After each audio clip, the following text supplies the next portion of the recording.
निरंजन डावखरेंची पदवीधर विधान परिषदेची जागा ही भाजपची सिटिंग जागा असल्याचं आशिष शेलार म्हणाले आणि भाजपची जागा लढणार असल्याचा दावाही शेलारांनी केलाय।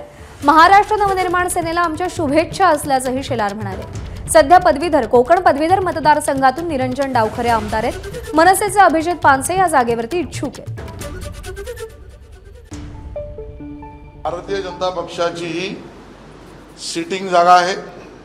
निरंजन डावखरे हे उत्कृष्ट वक्ते आहेत, उत्कृष्ट आमदार म्हणून त्यांनी केलेलं काम आहे आणि त्यामुळे भारतीय जनता पक्ष लढणीय सिटिंग जागा आहे, स्वाभाविक आहे। मग अविनाश जाधव काय बोलले आणि पानसे काय बोलले यावर मी प्रतिक्रिया देणार नाही, कारण याबद्दलची कुठलीही चर्चा किमान पक्षी त्यांचे पक्षप्रमुख आणि आमचे पक्षाध्यक्ष यांच्यामध्ये झालेली मला तरी माहीत नाही आणि त्यामुळे चर्चेविना त्यांनी परस्पर घोषित केलेली त्यांची जागा असेल तर त्यावर मी भाष्य एवढंच करेन की शुभेच्छा आहेत। एबीपी माझा, उघडा डोळे बघा नीट।